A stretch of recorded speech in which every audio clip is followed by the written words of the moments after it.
Jessica. I'm the writer and creator here at Glitter and Gravel. I talked a little bit about uploading video blog recipes and releasing them every Tuesday.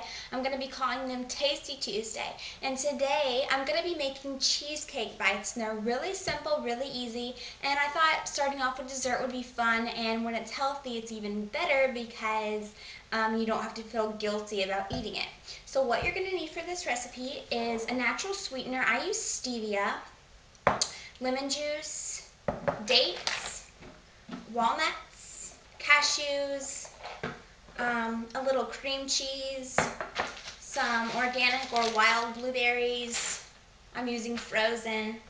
You're also going to need a mixing bowl, of course, a knife, maybe a teaspoon, access to a refrigerator, of course, and a mixer or blender. I'm using a coffee grinder because it works really well with the nuts.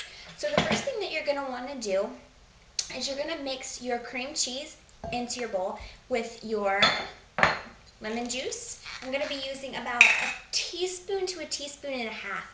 And it really just depends on how you like your cheesecake. I used about a teaspoon and a half just now. So if you like it more sour, then you can put more, just depending on how you like it. I find that this is a good combination for my liking.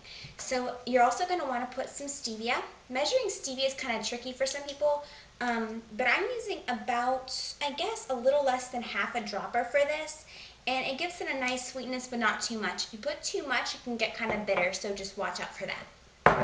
Make sure your cream cheese is room temperature so that you can mix it well and you don't have any problems. You can also put it in the microwave or on stovetop for a little bit just to soften it up.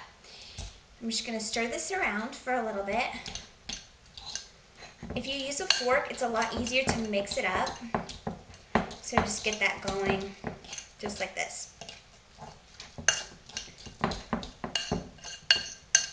Now that I have all that mixed up, I am going to put it in the microwave just for a couple of seconds. I'm going to put it on soften like you would soften butter or something else. It's been in the microwave for about 15 seconds. I'm going to just stir it up, and it's a lot easier to mix up once it's softened.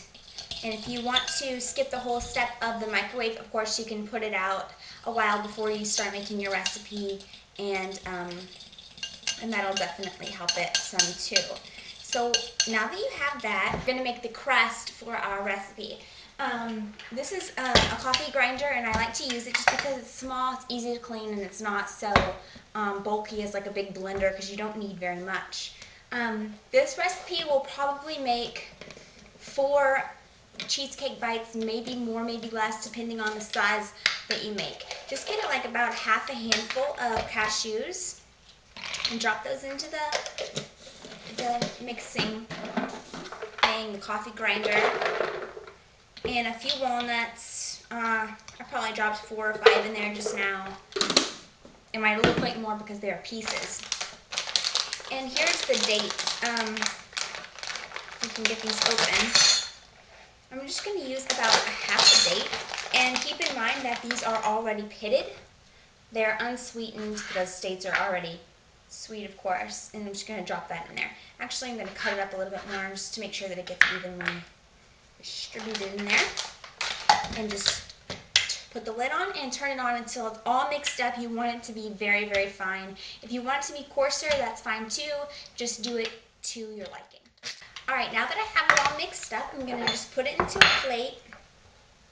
And I'll just use this knife to kind of loosen it up. It gets kind of hard and there, it kind of sticks together. So just loosen that up and put it onto a plate.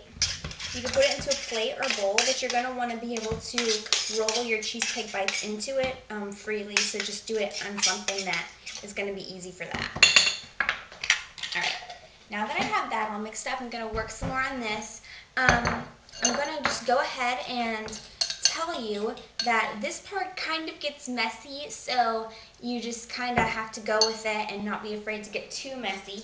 I'm going to go ahead and get my plate so I can just kind of drop them on.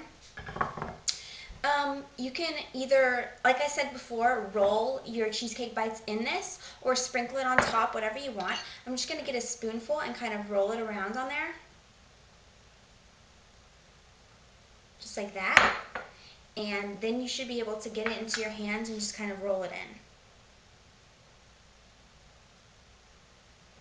Perfect, and then drop it on your plate just like that. This part will, like I said, get really messy, so don't be afraid.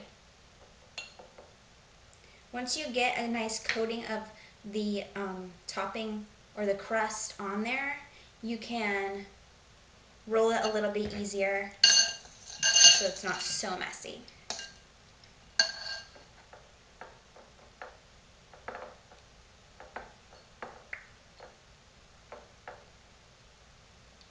Now, like I said, you can make these smaller or bigger depending on how many you want to get out of this recipe and how many you are wanting to serve. So this is going to get about 4. And you can see the size, like this one's actually a little bit smaller than these two, but just kind of judge how big you want, whatever.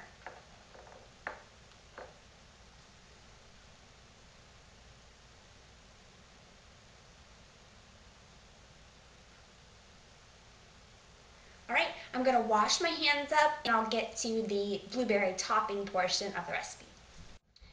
As you can see, I washed my bowl out and I have some defrosted blueberries in there. This is not very many, all probably about 1/4 of a cup or less. I put them in the microwave for about 15 seconds on soften or defrost. You can use the microwave or the oven for this, doesn't really matter. So I'm just going to kind of stir these around and mush them up. Get as much juice out of them as you possibly can, like that. I'm also going to mix a few drops of stevia in there just to kind of sweeten it up. Used about 3. You don't want it too sweet because remember that your cheesecake bites are pretty sweet already with the dates and the stevia already mixed in. So stir that up. Go ahead and use the coffee grinder to kind of mush these up. Alright, now that you've got those mixed up, it's very easy to just spoon a little bit down over the top. You can do this before you refrigerate or after. You can do it right before serving if you want, but I just want to just finish that off just so you can see what they'll look like when they're done. They taste amazing and they're healthy for you. Everyone's gonna love them, including you.